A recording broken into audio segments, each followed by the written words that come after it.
नमस्कार। भूगोल विषय की इस कक्षा में आप सबका बहुत बहुत स्वागत है।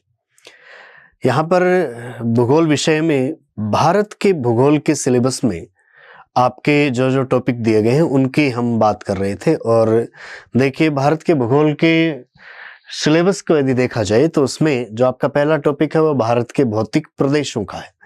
भारत के भौतिक प्रदेशों में पिछली क्लासों में अब तक हमने जो बात की है वो उत्तर के पर्वतीय प्रदेश की है और आज नए भौतिक प्रदेश की हम चर्चा यहाँ पर शुरू करेंगे। हमने शुरुआत में इस टॉपिक की शुरुआत में सबसे पहले बात की थी कि भारत को हम भौतिक विशेषताओं के आधार पर 5 बड़े भागों में बांट सकते हैं, जिनमें सबसे उत्तरी जो भाग है उसको हम कहते हैं उत्तर का पर्वतीय प्रदेश। इस उत्तर के पर्वतीय प्रदेश के दक्षिण में ये जो भाग है इसको हम कहते हैं उत्तर का विशाल मैदान। इसके दक्षिण में त्रिभुजाकार आकृति में जो प्रायद्वीपीय भाग फैला हुआ है इसको हम कहते हैं प्रायद्वीपीय पठार। और प्रायद्वीपीय पठार के दोनों किनारों पर ये जो मैदानी भाग है इसको कहा जाता है तटीय मैदान। तटीय मैदान से आगे चलेंगे तो ये समुद्र में दोनों तरफ आपको कुछ द्वीप समूह देखने को मिलते हैं। अब इन 5 भौतिक प्रदेशों में से सबसे पहले भौतिक प्रदेश जिसका नाम है क्या, उत्तर का पर्वतीय प्रदेश, जिसकी हमने संपूर्ण चर्चा अब तक कर ली है। इस उत्तर के पर्वतीय प्रदेश के दक्षिण में समानांतर रूप से फैला हुआ ये जो दूसरा भौतिक प्रदेश है जिसका नाम है उत्तर का विशाल मैदान, इसकी हमें बात करनी है। तो आज का अपना जो टॉपिक है वो है क्या, उत्तर का विशाल मैदान। इस टॉपिक में हमें यह देखना है कि उत्तर का विशाल मैदान कहां पर स्थित है, कितने क्षेत्रफल में फैला हुआ है, कितनी इसकी औसत ऊंचाई है, क्या इसकी सामान्य विशेषताएं हैं, इसका निर्माण किस तरीके से हुआ है। ये कुछ बातें आपको परीक्षा में सामान्यतः पूछी जाती हैं, उनको हमें यहाँ पर डिस्कस करना है। तो देखिए, उत्तर का विशाल मैदान की यदि हम स्थिति देखें, इसका विस्तार देखें, इसके निर्माण की प्रक्रिया देखें तो इनमें से कुछ बातें आपको यहाँ पर पूछी जा सकती हैं। विस्तार यदि देखा जाए तो उत्तर के विशाल मैदान को हम उत्तर के पर्वतीय प्रदेश के ठीक दक्षिण में पाते हैं। और क्षेत्रफल की यदि आप बात करें तो इसका क्षेत्रफल है लगभग 7.5 लाख वर्ग किलोमीटर क्षेत्रफल देखा जाए तो 7.5 लाख वर्ग किलोमीटर क्षेत्रफल में ये फैला हुआ है। विस्तार इसका देखें तो यहाँ पर देखिए, पंजाब, हरियाणा, राजस्थान, उत्तर प्रदेश, बिहार, आगे चले तो पश्चिम बंगाल, इसके आगे चले असम, इन सब राज्यों तक इसका विस्तार है। यहाँ पर बांग्लादेश में भी इसका विस्तार आपको मिलता है। भारत के इन राज्यों में ये पश्चिम से पूर्व दिशा में फैला हुआ है। लगभग 2400 किलोमीटर की लंबाई में इसका विस्तार आपको देखने को मिलता है। पश्चिमी भाग में इसकी चौड़ाई अधिक है जो पूर्वी भागों की ओर चलने पर क्रमशः कम होती जाती है। तो ये आपको दूसरी महत्वपूर्ण बात देखने को मिलेगी कि हम इसका विस्तार यदि देखें तो क्षेत्रफल यदि देखा जाए तो 7.5 लाख वर्ग किलोमीटर क्षेत्रफल में फैला हुआ है। लगभग 24 से 2,500 किलोमीटर की लंबाई में ये फैला हुआ है। पश्चिमी भाग अधिक चौड़ा है, पूर्वी भागों की ओर इसकी चौड़ाई कम होती जाती है। समुद्र तल से इसकी यदि हम औसत ऊंचाई की बात करें तो देखिए, ये एक मैदानी प्रदेश है जिसकी ऊंचाई समुद्र तल से लगभग 150 से 300 मीटर तक आपको देखने को मिलती है। कुछ भाग इसके 150 मीटर से भी कम ऊंचाई वाले हैं, कुछ भागों में 300 से अधिक भी मिल सकती है, लेकिन जो एवरेज इसकी हाइट है वो 150 से 300 मीटर तक आपको देखने को मिलती है। इस मैदान के निर्माण की प्रक्रिया की हम बात करेंगे। अगला प्रश्न आपको यहाँ पर इसके निर्माण का पूछा जाता है, किस तरीके से इसका निर्माण हुआ है।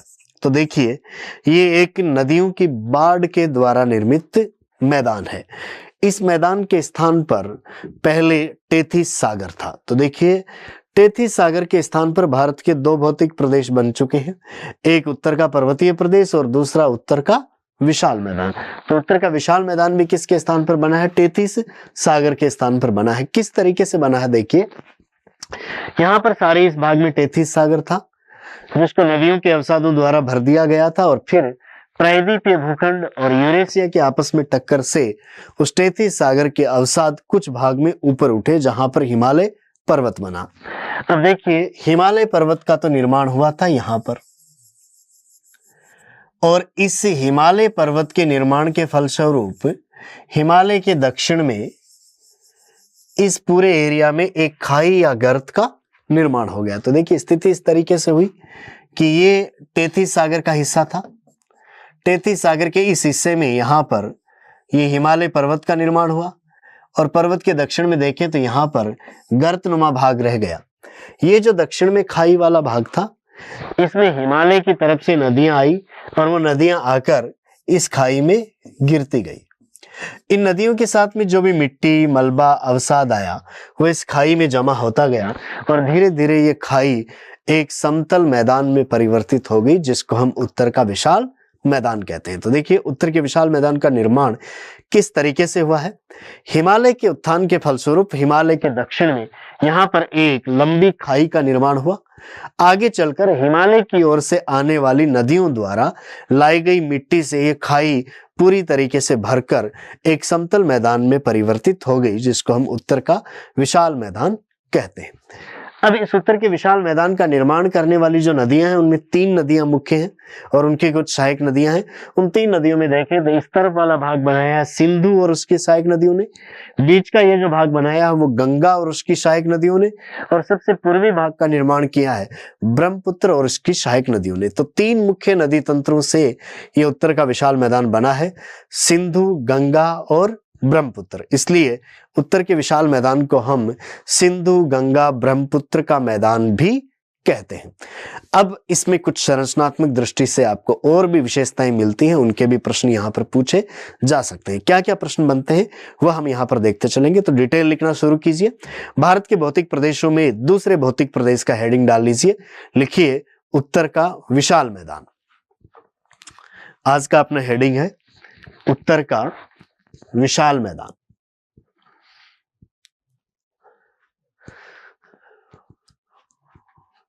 उत्तर के विशाल मैदान के बारे में जो भी महत्वपूर्ण बातें हैं वो हम यहां पर लिखेंगे। अब लिखिए पहला बिंदु, ये है हिमालय के दक्षिण में, हिमालय के दक्षिण में समानांतर रूप से, हिमालय के दक्षिण में समानांतर रूप से लगभग 2400 किलोमीटर की लंबाई में, लगभग 2400 किलोमीटर की लंबाई में पश्चिम से पूर्व दिशा में फैला हुआ है। लगभग 2400 किलोमीटर की लंबाई में पश्चिम से पूर्व दिशा में फैला हुआ है।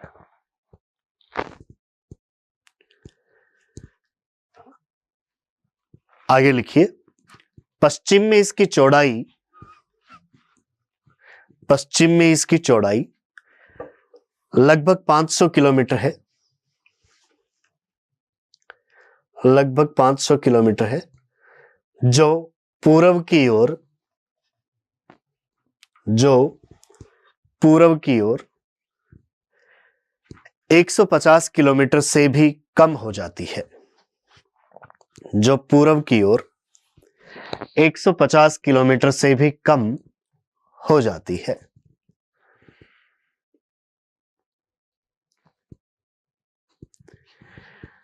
तो ये तो इसकी लंबाई की और चौड़ाई की बात हुई। दूसरी बात हम लिखेंगे अब क्षेत्रफल की। क्षेत्रफल इसका 7 लाख वर्ग किलोमीटर से भी अधिक है और क्षेत्रफल की दृष्टि से देखा जाए तो ये भारत का दूसरा सबसे बड़ा भौतिक विभाग है। प्रायद्वीपीय पठार सबसे बड़ा भौतिक विभाग है और उसके बाद में दूसरा नंबर किसका, उत्तर के विशाल मैदान का। तो लिखिए अगला बिंदु, इसका कुल क्षेत्रफल, इसका कुल क्षेत्रफल 7.5 लाख वर्ग किलोमीटर है। 7.5 लाख वर्ग किलोमीटर है तथा प्रायद्वीपीय पठार के पश्चात, प्रायद्वीपीय पठार के पश्चात यह है भारत का दूसरा बड़ा भौतिक विभाग है। प्रायद्वीपीय पठार के पश्चात यह है भारत का दूसरा बड़ा भौतिक विभाग है। पहला प्रायद्वीपीय पठार और दूसरा नंबर किसका है, उत्तर के विशाल मैदान का। तो प्रायद्वीपीय पठार के बाद दूसरा बड़ा भौतिक विभाग है। अगला बिंदु देखिए, इसकी औसत ऊंचाई हम देखें तो ये लगभग 150 से 300 मीटर तक इसकी समुद्र तल से औसत ऊंचाई है। लिखिए अगला बिंदु, इस मैदान की, इस मैदान की समुद्र तल से औसत ऊंचाई इस मैदान की समुद्र तल से औसत ऊंचाई 150 से 300 मीटर तक है। समुद्र तल से औसत ऊंचाई 150 से 300 मीटर तक है।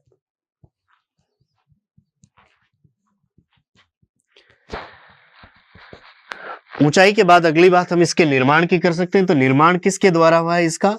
नदियों की बाढ़ या नदियों के साथ आई जलोढ़ मृदा या नदियों के साथ आए अवसाद से हुआ है। और उनमें से 3 मुख्य नदी तंत्र हैं जिनमें नाम आता है किसका? सिंधु का। दूसरा नदी तंत्र यदि देखा जाए तो वो है गंगा और तीसरा है ब्रह्मपुत्र। इन 3 नदियों और इनकी सहायक नदियों से इस मैदान का निर्माण हुआ है। तो देखिए निर्माण की प्रक्रिया क्या है। हिमालय के उत्थान के फलस्वरूप हिमालय के दक्षिण में एक खाई का निर्माण हुआ और आगे चलकर इस खाई में हिमालय की ओर से आने वाली नदियों द्वारा रेत या मृदा का जमाव किया गया, जिससे खाई एक मैदान के रूप में परिवर्तित हो गई। लिखिए,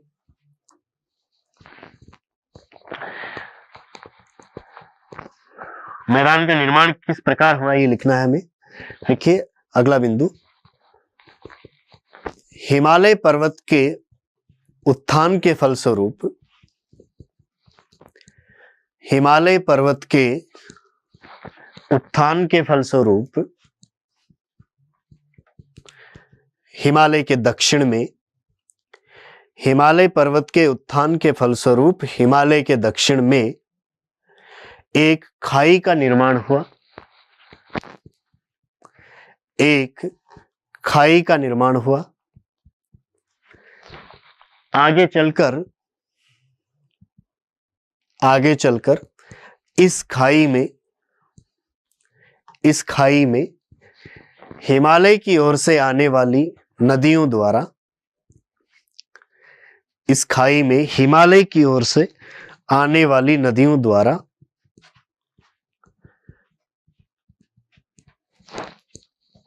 अवसादों का जमाव किया गया।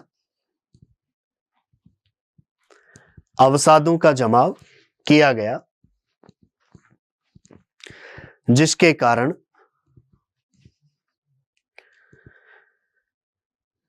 कारण ये है खाई नुमा भाग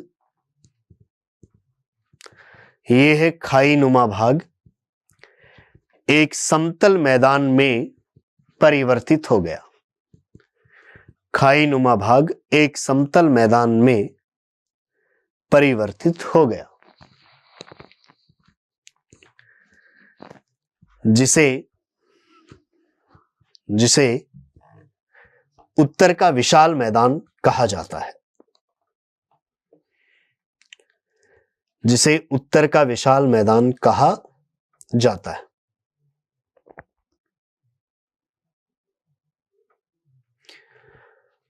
और देखिए इस मैदान के स्थान पर पहले सागर था, कौन सा?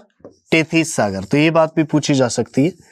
उत्तरी पर्वतीय प्रदेश या हिमालय के स्थान पर भी पहले टेथिस सागर था और इस उत्तर के विशाल मैदान के स्थान पर भी पहले क्या था? टेथिस सागर था। इस टेथिस सागर के स्थान पर इसका निर्माण हुआ। पहले हिमालय बना और उसके बाद में उत्तर का विशाल मैदान बना। तो उत्तर का विशाल मैदान भारत का सबसे नवीनतम भौतिक विभाग है, सबसे नया भौतिक विभाग है। लिखिए, इस मैदान के स्थान पर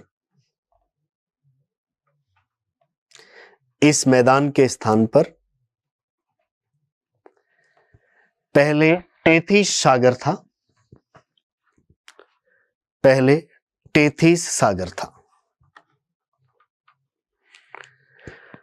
और अगला बिंदु लिखिए, ये है मैदान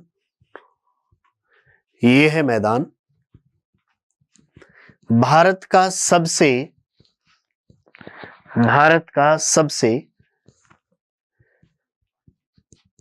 नवीनतम भौतिक विभाग है। भारत का सबसे नवीनतम भौतिक विभाग है। सबसे नया भौतिक विभाग है। प्रश्न आता है कई बार, सबसे प्राचीन भौतिक विभाग कौन सा है? तब तो है ये प्रायद्वीपीय पठार। और सबसे नया भौतिक विभाग कौन सा है? तब है उत्तर का विशाल मैदान। ये प्रश्न यहां पर बनते हैं। अब देखिए, उत्तर के विशाल मैदान का निर्माण करने वाली 3 मुख्य नदियां थी, सिंधु, गंगा और ब्रह्मपुत्र। उनके अलग अलग मैदान के नाम से भी हम इसको पढ़ सकते हैं। तो हम इस उत्तर के विशाल मैदान की अब विशेषताएं देखेंगे। आपको इसकी विशेषताएं 2 तरीके से देखनी है। एक तो इसकी संरचनात्मक विशेषताएं देखनी है पूरे प्रदेश में, और दूसरा हम इसको नदी घाटियों के आधार पर कुछ इसका प्रादेशिक विभाजन भी करेंगे। तो दोनों ही बातें हम करते हुए चलते हैं। यहाँ पर सबसे पहले इसकी हमें यहाँ पर विस्तार की बात करें तो इस मैदान का जो निर्माण किया है वो 3 मुख्य नदी तंत्रों द्वारा किया गया है। कौन कौन सी? पहली सिंधु नदी तंत्र, दूसरा गंगा नदी तंत्र, और तीसरा कौन सा था? ब्रह्मपुत्र नदी तंत्र। अब देखिए, यहां पर ये जो पंजाब, हरियाणा, राजस्थान का ये जो भाग है, इसका निर्माण किया गया है कौन सी नदियों के द्वारा? सिंधु और उसकी सहायक नदियों द्वारा। तो हम सिंधु नदी तंत्र इसको कह सकते हैं, जिसमें यहां बहती है सिंधु। सिंधु के आगे यहां पर झेलम, चिनाब, रावी, व्यास, सतलज, ये नदियां बहती हैं, और उनकी सहायक नदियां जिनके द्वारा इस पूरे मैदान का निर्माण हुआ है। सिंधु नदी तंत्र के मैदान का बहुत सारा हिस्सा पाकिस्तान में चला गया और कुछ हिस्सा आपको भारत में यहाँ पर देखने को मिलता है। आगे वाला जो भाग की बात करें, ये सारा का सारा है गंगा का मैदान। गंगा और उसकी सहायक नदियों से निर्मित है, जिनमें मुख्य रूप से देखा जाए तो यहाँ बहती है कौन सी नदी? गंगा। फिर गंगा की कुछ सहायक नदियां जो हिमालय की ओर से आकर मिलती हैं, और कुछ नदियां जो इधर से जाकर भी गंगा में मिलती हैं।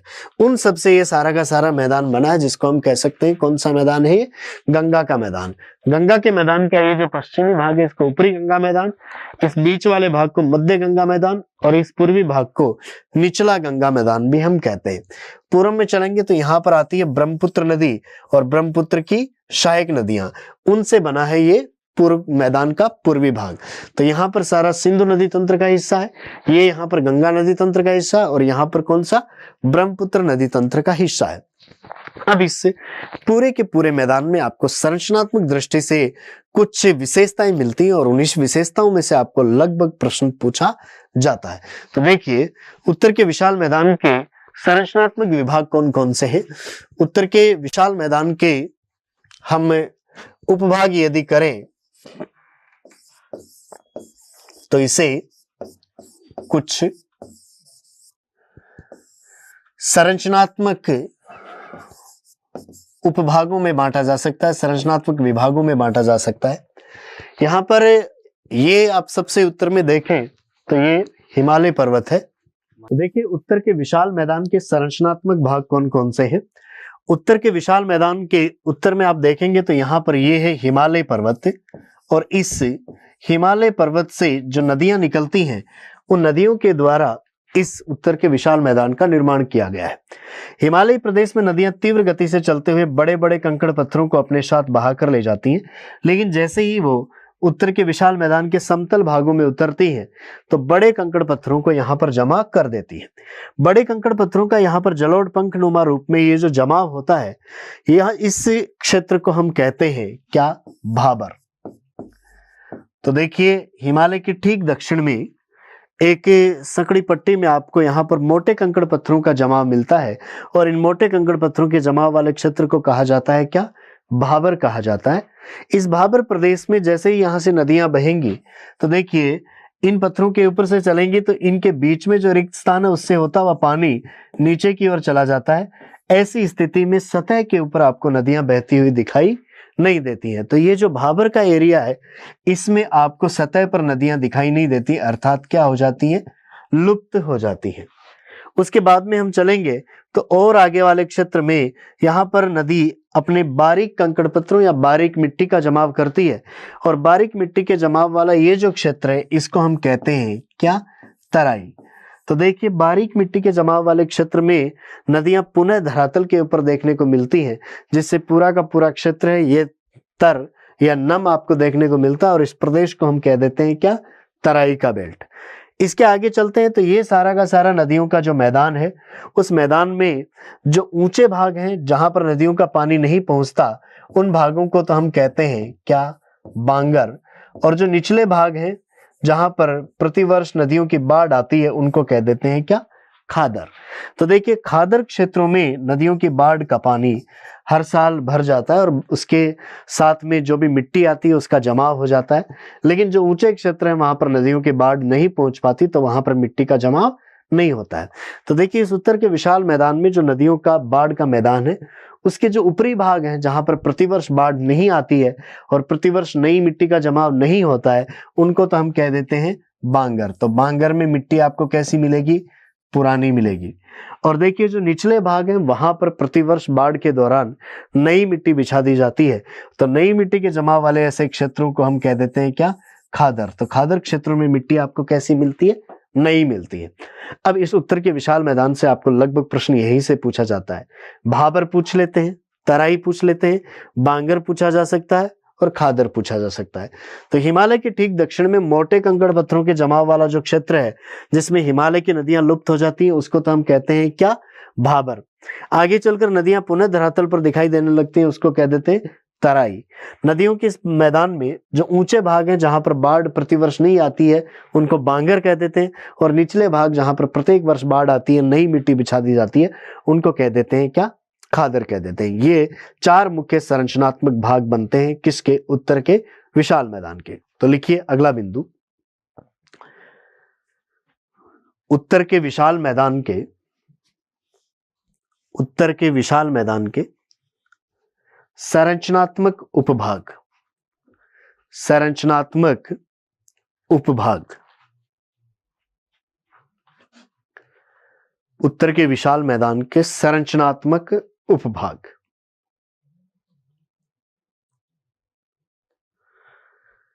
सबसे पहला उपभाग लिखिए भाबर। सबसे पहला उपभाग लिखिए भाबर, और भाबर के सामने लिखिए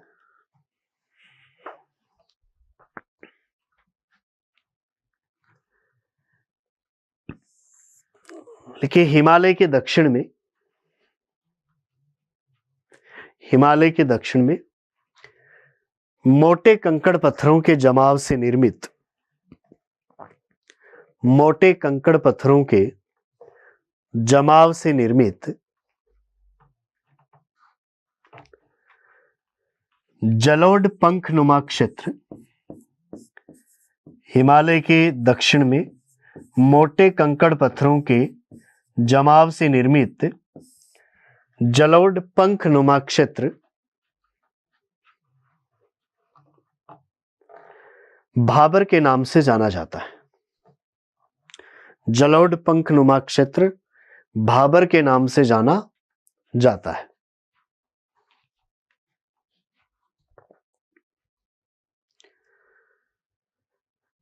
और देखिए यहां पर क्या होता है, नदी जब ऊपर से बहती है तो मोटे कंकड़ पत्थरों के बीच का जो रिक्त स्थान है उसके कारण पानी नीचे की ओर चला जाता है और नदियां हमें सतह पर दिखाई नहीं देती। इसलिए हम कह सकते हैं कि हिमालय की ओर से आने वाली नदियां भाबर प्रदेश में लुप्त हो जाती हैं। लिखिए भाबर प्रदेश में,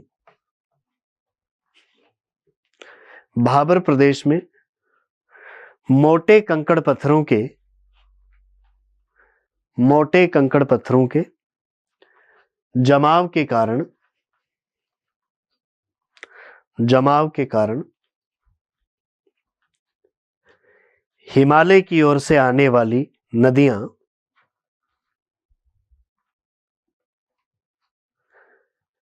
हिमालय की ओर से आने वाली नदियां लुप्त हो जाती हैं।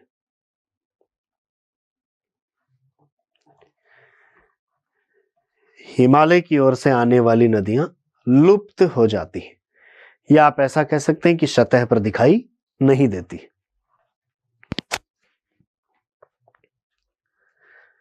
भाबर के दक्षिण में चलेंगे तो दूसरा जो भाग आएगा उसका नाम है क्या? तराई। भाबर प्रदेश की स्थिति देखिए कैसी है। यहां पर हिमालय के दक्षिण में चलते ही जैसे ही मोटे कंकड़ पत्थर आपको देखने को मिले तो उन मोटे कंकड़ पत्थरों के जमाव वाला क्षेत्र भाबर कहलाता है। अब ये सारे जो मोटे कंकड़ पत्थर हैं ये हिमालयी क्षेत्रों में तो नदी के साथ साथ निरंतर नीचे की ओर चलते रहते हैं, क्योंकि हिमालयी क्षेत्रों में नदी की स्पीड बहुत ज्यादा होती है और ज्यादा स्पीड के कारण ये कंकड़ पत्थर उसके साथ में लुढ़कते हुए नीचे तक आ जाते हैं। लेकिन जैसे ही मैदानी भागों में नदी आती है तो नदी की स्पीड कम हो जाती है और स्पीड कम होने के कारण मोटे कंकड़ पत्थर वहीं पर छूट जाते हैं। अब देखिए, इन पत्थरों के बीच में रिक्त स्थान बहुत ज्यादा है, इसलिए ऊपर से नदी का पानी चलेगा तो पानी इनमें नीचे रिस जाएगा। ऐसी स्थिति में सतह पर आपको नदी का पानी देखने को नहीं मिलता है या बहुत कम मिलता है, संकड़ी संकड़ी छोटी धाराओं के रूप में देखने को मिलता है। इसलिए ये जो प्रदेश है इसको हम ऐसा कह सकते हैं कि यहाँ पर हिमालय की ओर से आने वाली नदियां लुप्त हो जाती हैं। ये स्थिति बनती है किसमें? भाबर प्रदेश में। अब भाबर प्रदेश के दक्षिण में चलेंगे तो वहां पर मोटे कंकड़ पत्थरों के बजाय कैसे हैं? बारीक कंकड़ पत्थर हैं और उन बारीक कंकड़ पत्थरों में नदी का पानी नीचे की ओर नहीं जा पाता और सतह के ऊपर वापस आपको देखने को मिल जाता है। तो वहां पर लगभग तर या गीला सा क्षेत्र बना रहता है, उसको हम कह देते हैं क्या? तराई क्षेत्र। तो देखिए, भाबर के बाद में दक्षिण में उसके कौन सा क्षेत्र है? तराई। तराई प्रदेश में नदियां पुनः धरातल के ऊपर देखने को मिल जाती है। लिखिए दूसरा, तराई। लिखिए यह है भाबर के दक्षिण में, भाबर के दक्षिण में अपेक्षाकृत बारीक अवसाद के जमाव से,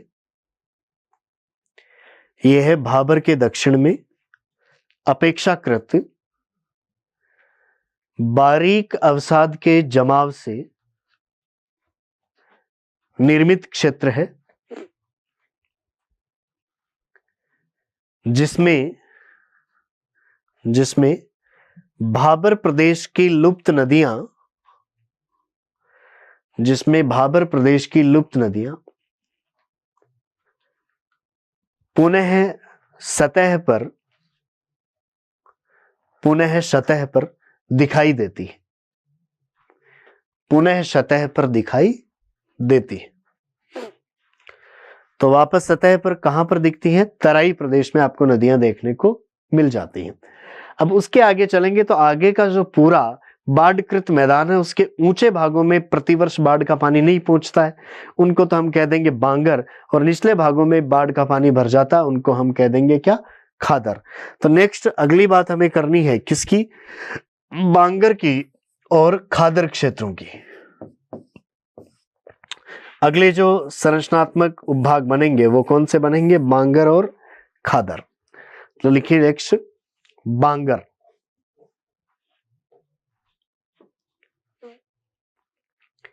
बांगर के सामने लिखिए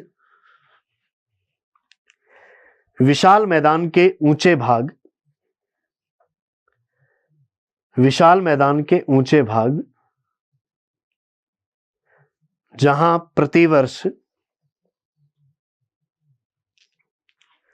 प्रतिवर्ष नदियों की बाढ़ का पानी नहीं पहुंचता है, नदियों की बाढ़ का पानी नहीं पहुंचता है, अर्थात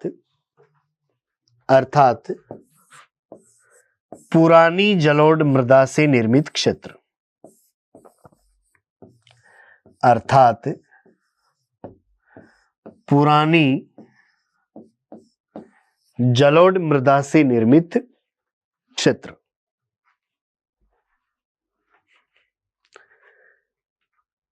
और बांगर के बाद में नेक्स्ट देखिए खादर। लिखिए खादर। खादर के सामने लिखिए विशाल मैदान के निचले भाग, विशाल मैदान के निचले भाग जहां प्रतिवर्ष नदियों की बाढ़ द्वारा, जहां प्रतिवर्ष नदियों की बाढ़ द्वारा नई मिट्टी बिछा दी जाती है,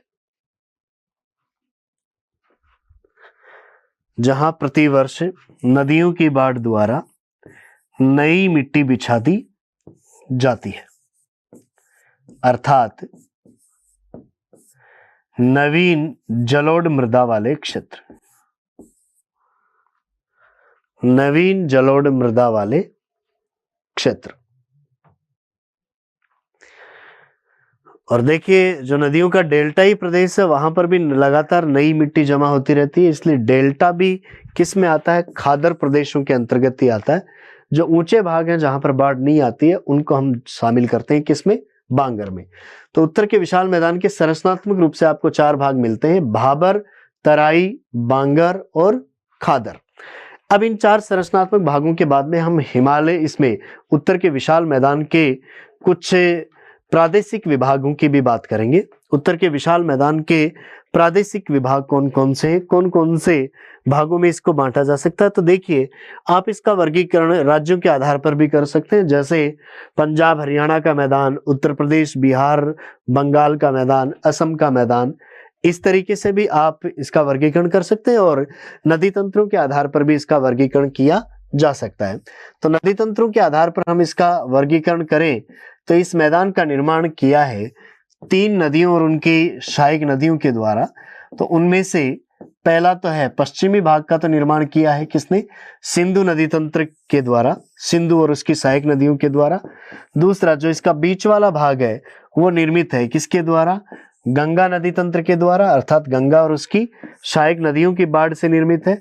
और इसका जो पूर्वी भाग है उसका निर्माण किया है ब्रह्मपुत्र नदी तंत्र ने, अर्थात हम कहते हैं ब्रह्मपुत्र और उसकी सहायक नदियों ने। प्रत्येक भाग में आपको कुछ विशेषताएं देखने को मिलती हैं, उनके बारे में हम यहां पर चर्चा करेंगे। तो लिखिए उत्तर के विशाल मैदान के, उत्तर के विशाल मैदान के उपभाग,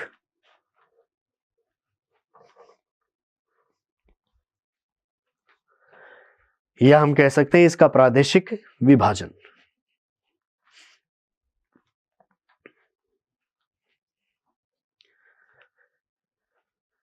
लिखिए इसके सामने, उत्तर के विशाल मैदान को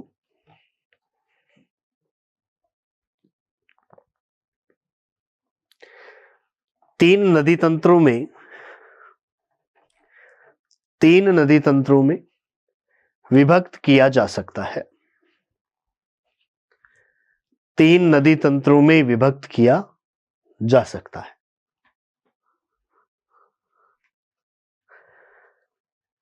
सबसे पहला लिखिए सिंधु नदी तंत्र का मैदान, सिंधु नदी तंत्र का मैदान।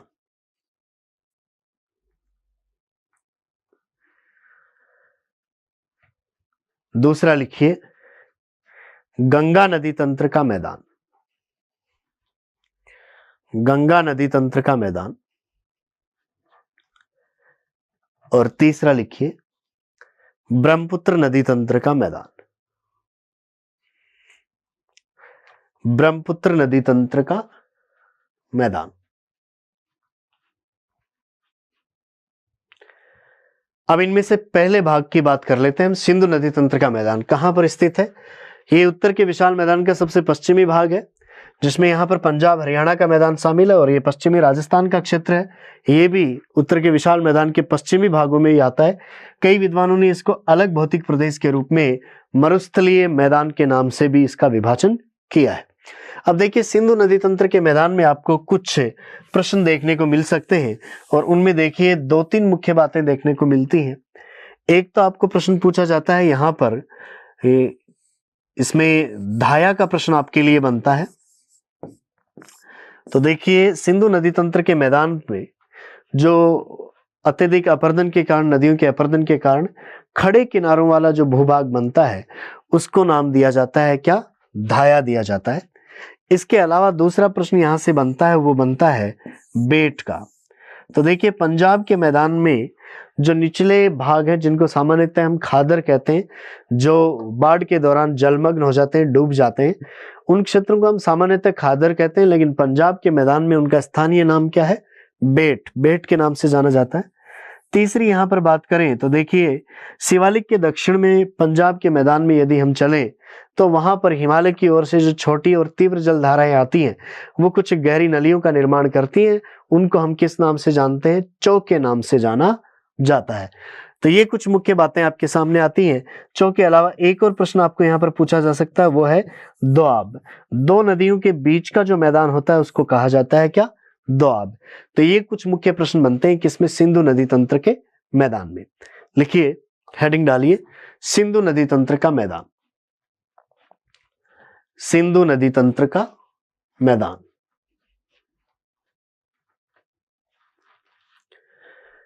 और लिखिए इसके सामने, ये है उत्तर के विशाल मैदान का,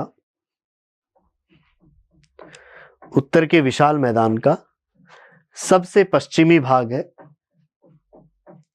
उत्तर के विशाल मैदान का सबसे पश्चिमी भाग है, ये वाला क्षेत्र है। उत्तर के विशाल मैदान का सबसे पश्चिमी भाग है, जिसका निर्माण सिंधु एवं इसकी सहायक नदियों द्वारा, जिसका निर्माण सिंधु एवं इसकी सहायक नदियों द्वारा किया गया है।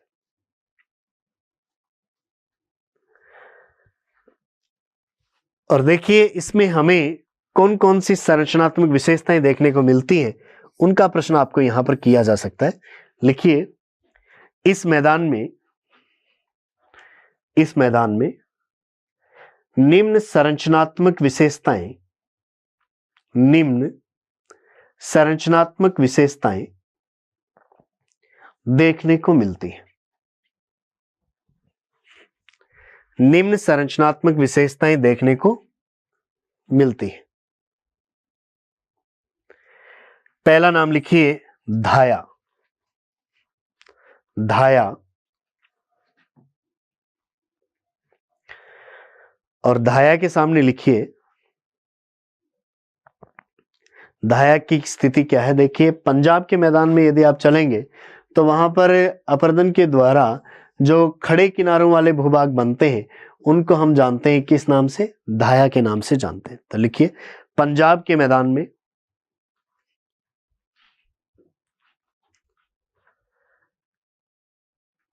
अपरदन से निर्मित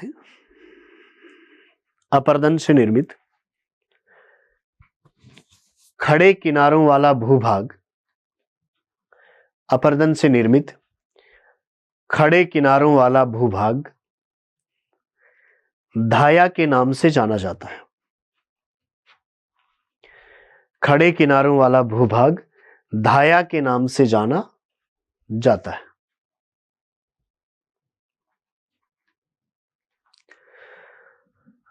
और धाया के बाद में दूसरा प्रश्न आपको पूछा जा सकता है, किसका? बेट का।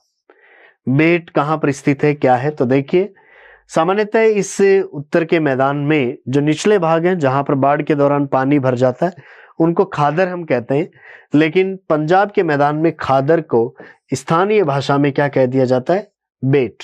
तो लिखिए, बेट के सामने पंजाब के मैदान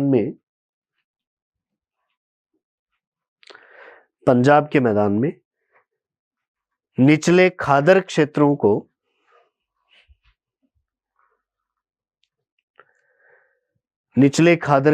को बेट कहा जाता है। बेट कहा जाता है जो बाढ़ के दौरान डूब जाते हैं, या हम कह दें जलमग्न हो जाते हैं, जो बाढ़ के दौरान डूब जाते हैं।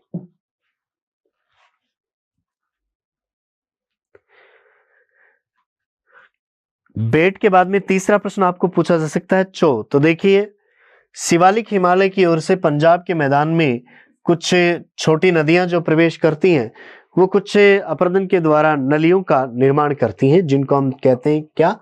चो कहते हैं। लिखिए, चो। चो के सामने लिखिए, पंजाब के मैदान में शिवालिक की ओर से आने वाली छोटी व तीव्र जलधाराओं द्वारा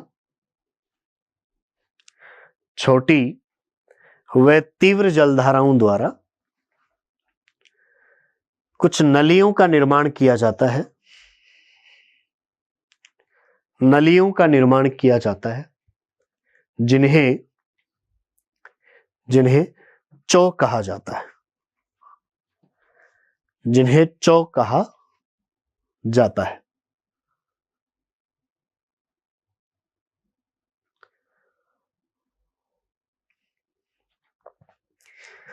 और चौ के बाद में देखिए अगला जो भाग बनता है वो दोआब। दोआब क्या है? दो नदियों के बीच का जो क्षेत्र है उसको हम दोआब कहते हैं। और पंजाब के इस मैदान में दो नदियों के बीच का जो दोआब है उसको विभिन्न नदियों के बीच अलग अलग नामों से जाना जाता है। कौन कौन से वो नाम है वो यहां पर हम देखेंगे। लिखिए अगला बिंदु दोआब, और दोआब के सामने लिखिए दो नदियों के बीच का क्षेत्र, दो नदियों के बीच का क्षेत्र दोआब कहलाता है। दो नदियों के बीच का क्षेत्र दोआब कहलाता है।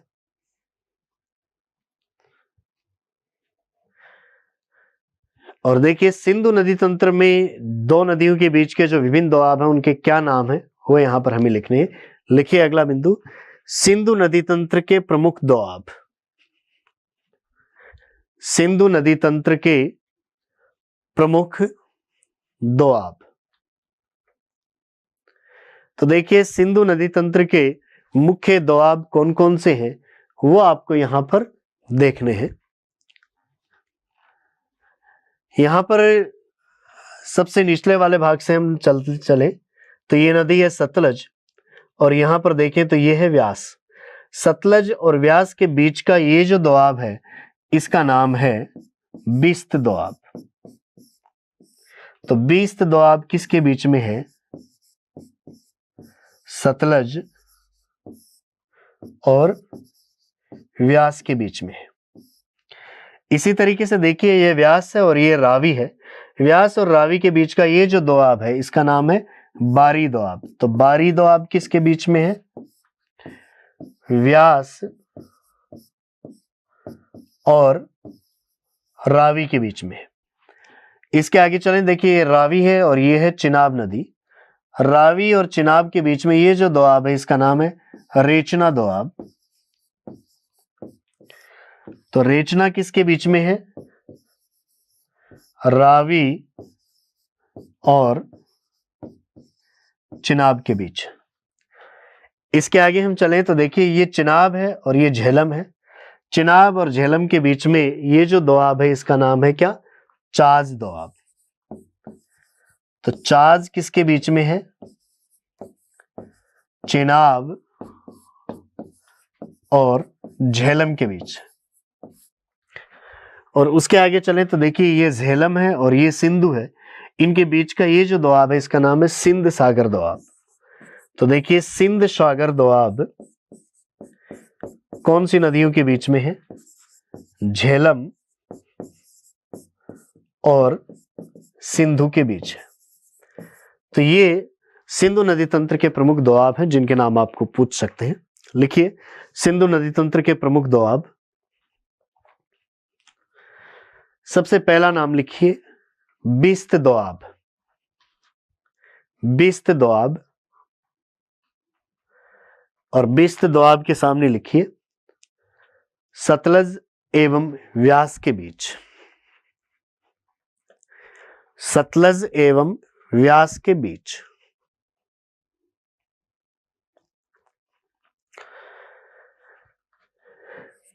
बिस्त के बाद में नेक्स्ट लिखिए बारी दोआब। बारी दोआब। और बारी के सामने लिखिए व्यास एवं रावी के बीच।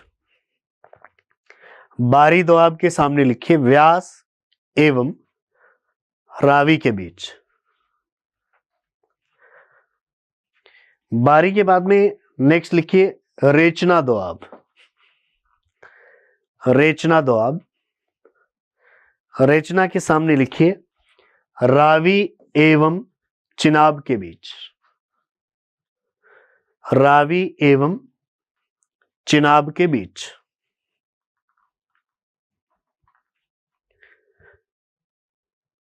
रेचना के बाद में नेक्स्ट लिखिए चाज दोआब। चाज दोआब। और इसके सामने लिखिए चिनाब एवं झेलम के बीच। यह है चाज दोआब, चिनाब एवं झेलम के बीच। और पांचवा लिखिए सिंध सागर दोआब। सिंध सागर दोआब। और इसके सामने लिखिए झेलम एवं सिंधु के बीच। झेलम एवं सिंधु के बीच।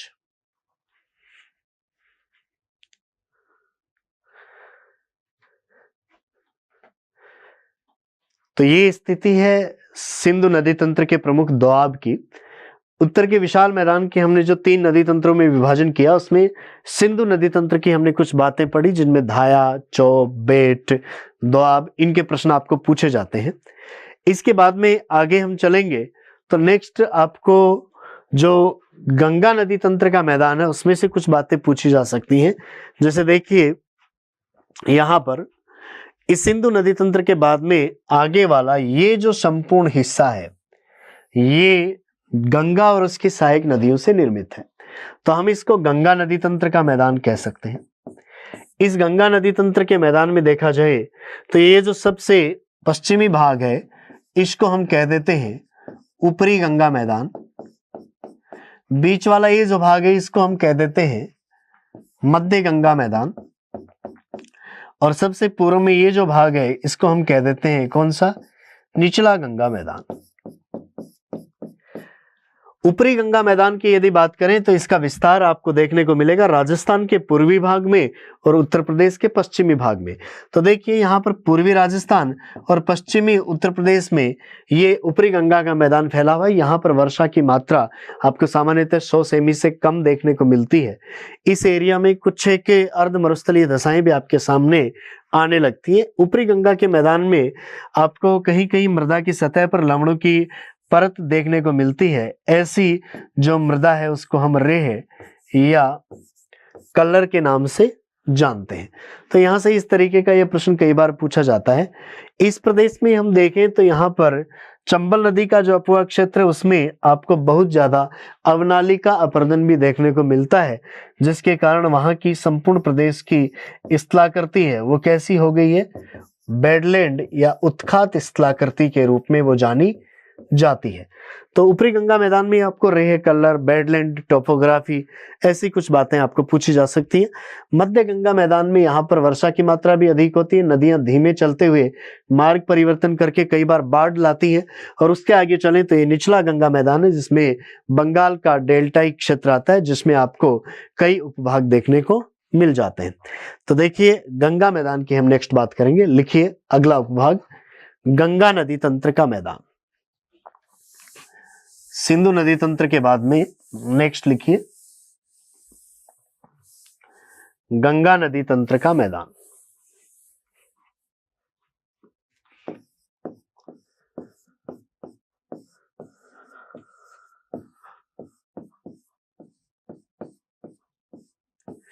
इसका विस्तार देखा जाए तो राजस्थान, उत्तर प्रदेश, इसके आगे हम चलेंगे तो यहां पर आपको बिहार और पश्चिम बंगाल इन तक इसका विस्तार देखने को मिलता है। लिखिए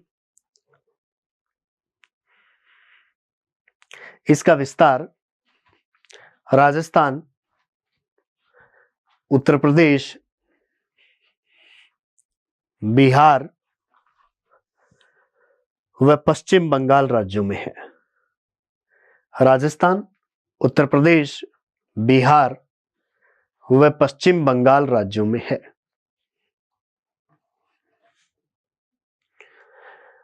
और हम इसको 3 उपभागों में बांट सकते हैं, ऊपरी गंगा मैदान, मध्य गंगा मैदान और निचला गंगा मैदान। लिखिए इसे 3 उपभागों में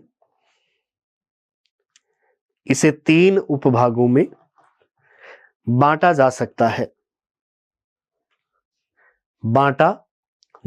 है। सबसे पहला उपभाग लिखिए ऊपरी गंगा मैदान। ऊपरी गंगा मैदान। ऊपरी गंगा मैदान का विस्तार यदि हम देखें तो देखिए, राजस्थान का पूर्वी भाग है और उत्तर प्रदेश का पश्चिमी भाग है। वर्षा की मात्रा 100 सेमी से कम होती है। मृदा पर कहीं कहीं लवणों की परत आपको देखी जाती है, जिसका नाम रेह है या कल्लर है। और अवनालिका अपरदन भी यहाँ पर चंबल नदी के अपवाह क्षेत्र में होता है, जहां पर उत्खात स्थलाकृति का उदाहरण देखने को मिलता है। लिखिए, ऊपरी गंगा मैदान के सामने लिखिए।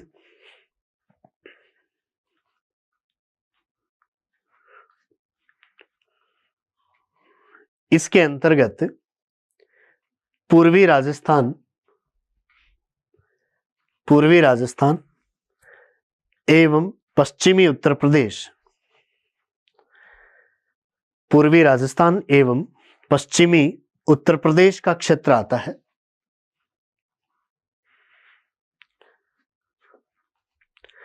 यहां वार्षिक वर्षा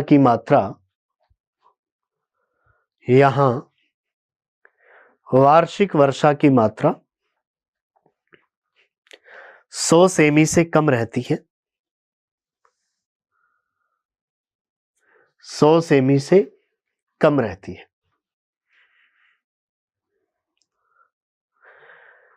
आगे लिखिए, यहां निम्न संरचनात्मक विशेषताएं मिलती हैं।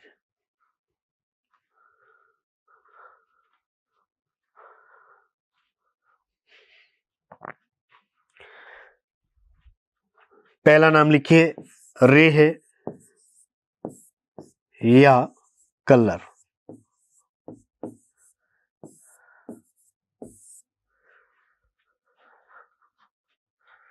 रेह या कल्लर लिखिए इसके सामने। इस मैदान के कुछ भागों में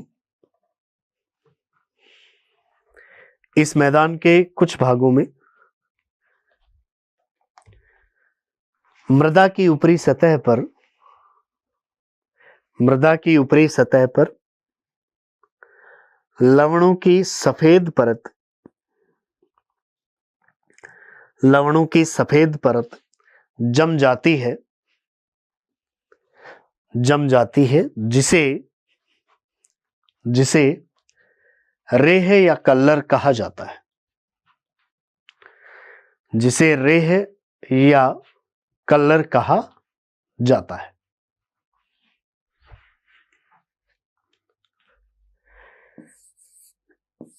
जिसे रेह या कल्लर कहा जाता है। अब इसके अलावा देखिए, यहां पर एक दूसरी बहुत महत्वपूर्ण बात देखने को मिलती है, वह है उत्खात स्थलाकृति, या ऐसे प्रश्न पूछा जा सकता है बेडलैंड टोपोग्राफी। तो देखिए, इस मैदान में चंबल नदी का जो अपवाह क्षेत्र है, उसमें अवनालिका अपरदन काफी ज्यादा होता है, और अवनालिका अपरदन के कारण इस पूरे क्षेत्र की जो जमीन है वो आपको उबड़ खाबड़ देखने को मिलती है। ऐसी भूमि को हम बीहड़ भूमि के नाम से भी जानते हैं। तो यहां पर बीहड़ का विस्तार आपको देखने को मिलता है। ऐसी उबड़ खाबड़ स्थलाकृति को कहा जाता है उत्खात स्थलाकृति। लिखिए, उत्खात स्थलाकृति या बेडलैंड टोपोग्राफी। उत्खात स्थलाकृति या नाम लिख लीजिए बेडलैंड टोपोग्राफी। उत्खात स्थलाकृति या लिख लीजिए बेडलैंड टोपोग्राफी। लिखिए इसके सामने, चंबल नदी के अपवाह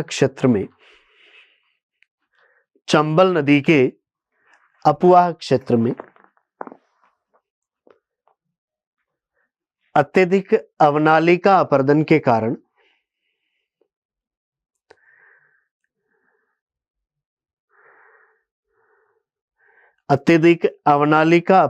कारण सतह उबड़ खाबड़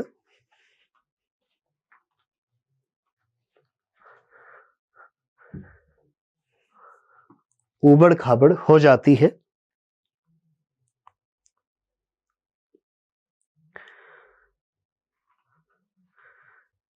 उबड़ खाबड़ हो जाती है।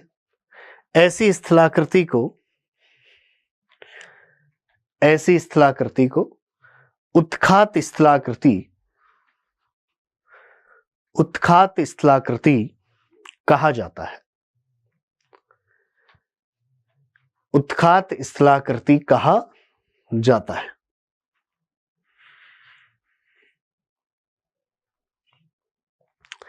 तो ये तो कुछ बातें आपके सामने आई ऊपरी गंगा मैदान के संदर्भ में। ऊपरी गंगा मैदान के अलावा आगे हम चलेंगे तो देखिए उत्तर प्रदेश और बिहार वाले इस हिस्से में आपको मध्य गंगा का मैदान देखने को मिलता है, जिसमें उत्तर प्रदेश का आपको पूर्वी भाग और बिहार का क्षेत्र मिलेगा। इस मध्य गंगा मैदान में नदियां धीरे धीरे चलती हैं सर्पिलाकार आकृति में, और ऐसी स्थिति में यदि हम देखें तो यहाँ पर नदियों की स्पीड काफी कम होती है, लगभग वो चारों ओर की जो समतल सतह है उसके बराबर चलती है। इसलिए किनारे तोड़कर कई बार जब इसमें नदी में पानी की मात्रा अधिक हो तब आसपास के क्षेत्रों में पानी भर जाता है, तो इस एरिया में बाढ़ आपको काफी देखने को मिलती है। और ऐसी स्थिति में आप देखा जाए तो बिहार में जो कोसी नदी है उसमें बाढ़ों का प्रकोप काफी ज्यादा रहता है। उसमें बिहार में यदि देखा जाए तो कोसी नदी ने काफी नुकसान किया हुआ होता है, तो ऐसी स्थिति में कोसी नदी को बिहार का शोक भी कहा जाता है। तो मध्य गंगा मैदान में ये कुछ मुख्य बातें मिलती हैं। लिखिए गंगा नदी तंत्र में अगला भाग मध्य गंगा मैदान। मध्य गंगा मैदान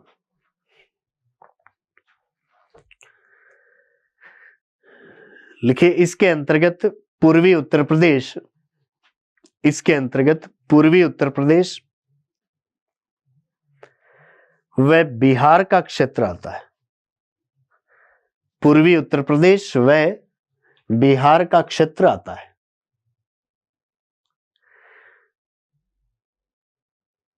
जहां नदियां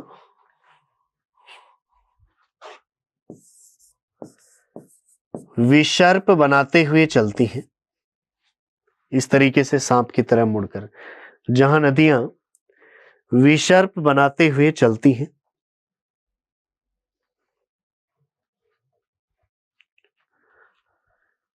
आगे लिखिए अत्यधिक बहाव के समय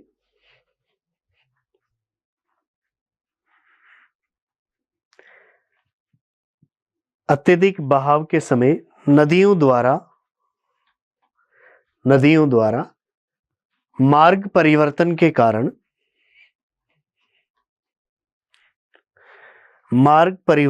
कारण बाढ़ों की स्थिति उत्पन्न होती है। मार्ग परिवर्तन के कारण बाढ़ों की स्थिति उत्पन्न होती है।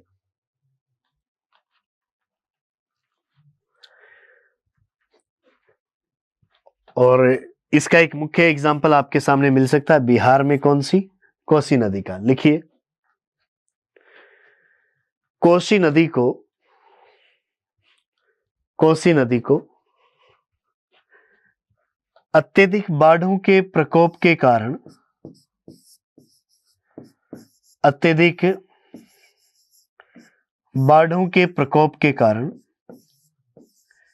बिहार का शोक कहा जाता है।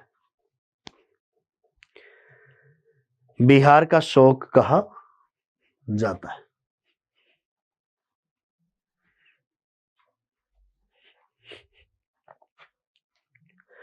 अब ये स्थिति हुई मध्य गंगा मैदान की। उसके आगे चलेंगे तो पश्चिम बंगाल वाला हिस्सा है उसको हम निचला गंगा मैदान कह सकते हैं। और इस निचले गंगा मैदान में पश्चिम बंगाल के उत्तरी पूर्वी भागों में ये जो हिस्सा है इसको हम कहते हैं राड का मैदान। मध्यवर्ती जो भाग है इसको कहा जाता है बारिंद का मैदान।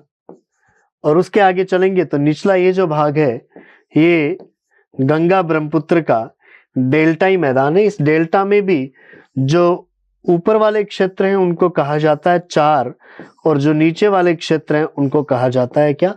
बिल। तो ये कुछ मुख्य बातें आपको पूछी जा सकती है किसमें? निचले गंगा मैदान में से या बंगाल के मैदान में से पूछी जा सकती है। लिखिए तीसरा भाग निचला गंगा मैदान, निचला गंगा मैदान।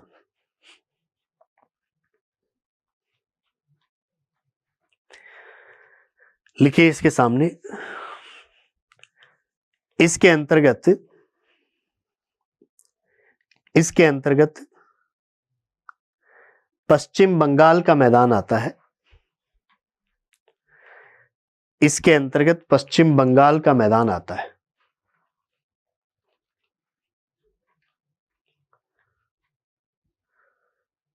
और पश्चिम बंगाल के मैदान में भी उत्तरी पूर्वी भाग में देखें तो उसका नाम क्या है? राढ़ का मैदान। तो लिखिए बंगाल के मैदान के, बंगाल के मैदान के उत्तरी पूर्वी भाग को, उत्तरी पूर्वी भाग को राढ़ का मैदान,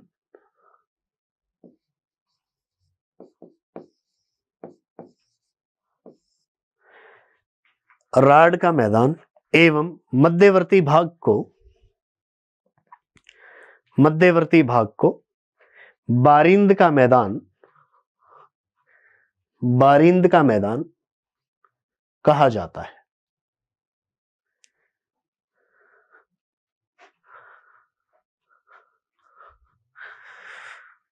आगे लिखिए दक्षिणी भाग में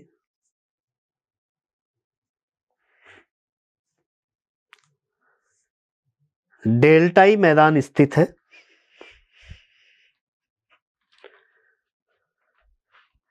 डेल्टाई मैदान स्थित है जिसके ऊंचे भागों को, ऊंचे भागों को चार, जिसके ऊंचे भागों को चार व निचले जलमग्न भागों को, व निचले जलमग्न भागों को बिल कहा जाता है।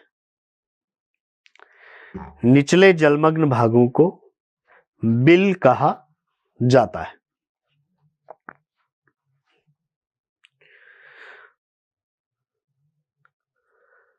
और देखिए बिल क्षेत्र जो निचले भाग हैं जिनमें पानी भरा रहता है, उनमें यहां बंगाल में जो जूट की कृषि की जाती है, उस जूट की धुलाई इन बिल क्षेत्रों में ही की जाती है। लिखिए आगे बिल क्षेत्रों में, बिल क्षेत्रों में जूट की धुलाई की जाती है। बिल क्षेत्रों में जूट की धुलाई की जाती है।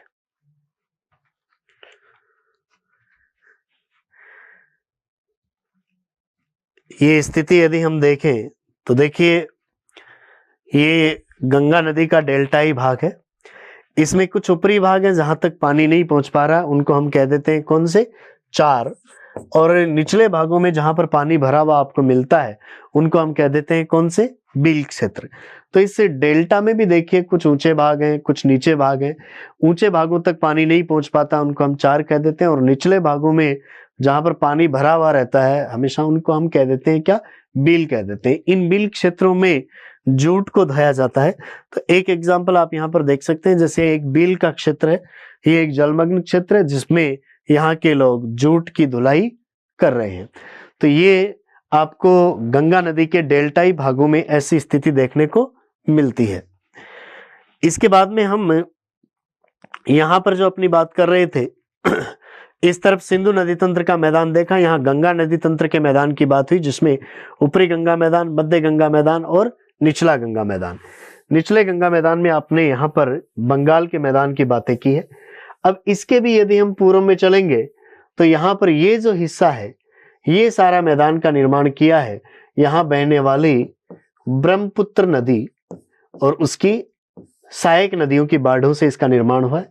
इसका विस्तार आप देखें तो असम में आपको देखने को मिलता है। और यहाँ पर ब्रह्मपुत्र नदी के बीच में एक नदीय द्वीप भी आपको देखने को मिल जाता है जिसका नाम है कौन सा? माजुली द्वीप।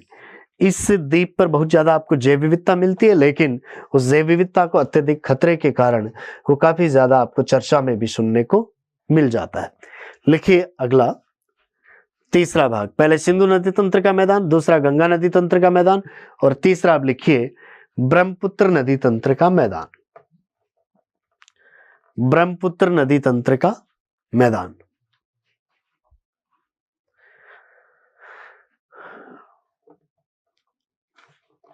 और लिखिए इसके सामने, यह है असम राज्य में स्थित है, यह है असम राज्य में स्थित है, जिसका निर्माण ब्रह्मपुत्र एवं इसकी सहायक नदियों द्वारा, ब्रह्मपुत्र एवं इसकी सहायक नदियों द्वारा किया गया है। ब्रह्मपुत्र एवं इसकी सहायक नदियों द्वारा किया गया है। आगे लिखिए, यहां ब्रह्मपुत्र नदी के बीच, ब्रह्मपुत्र नदी के बीच सबसे बड़ा नदीय द्वीप, सबसे बड़ा नदीय द्वीप माजुली स्थित है। सबसे बड़ा नदीय द्वीप माजुली स्थित है।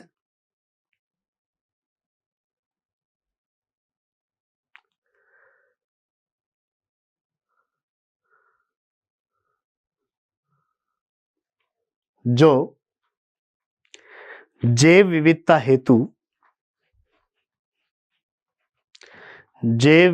हेतु जाना जाता है।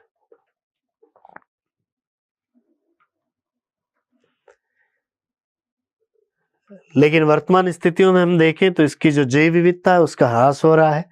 ऐसी स्थिति में आपको काफी ज्यादा ये चर्चा में देखने को मिल जाता है। बाकी कोई बहुत ज्यादा प्रश्न आपको ब्रह्मपुत्र नदी तंत्र के मैदान में नहीं मिलते हैं। तो यहाँ पर अपनी बात हुई उत्तर के विशाल मैदान की, कहाँ पर स्थित है, किस तरीके से उसका निर्माण हुआ है। 3 मुख्य नदी तंत्रों ने इसका निर्माण किया है, सिंधु, गंगा और ब्रह्मपुत्र। पहले हमने इसके संरचनात्मक उपभाग देखे, जिनमें भाबर, तराई, बांगर और खादर के नाम आए, और फिर इसके हमने प्रादेशिक विभाजन किया। तो सिंधु नदी तंत्र में आपके सामने कुछ संरचनात्मक विशेषताएं आई, जिनमें धाया, बेट, चौ और दोआब की हमने बात की। उसके बाद में गंगा नदी तंत्र के मैदान में आपने कुछ संरचनात्मक विशेषताओं में रहे हैं कलर, बेडलैंड टोपोग्राफी या उत्खात स्थलाकृति, और उसके बाद में यहाँ पर कुछ नदियों के बाढ़ का मैदान देखा, राड का मैदान, बारिन मैदान, और डेल्टाई क्षेत्रों में चार और बील का क्षेत्र की हमने बात की, और सबसे पूर्वी भाग है वो ब्रह्मपुत्र नदी तंत्र द्वारा निर्मित है। तो ये सारी बातें हुई उत्तर के विशाल मैदान से संबंधित। भारत के भौतिक प्रदेशों के टॉपिक में अब तक हमने 2 भौतिक प्रदेशों की बात की है। सबसे पहला उत्तर का पर्वतीय प्रदेश, और दूसरे नंबर पर हमने बात कर ली है उत्तर के विशाल मैदान की। आगे की कक्षा में हम बात करेंगे दक्षिण के प्रायद्वीपीय पठार की, उसके बाद में तटीय मैदान और द्वीप समूह की। तब तक के लिए नमस्कार।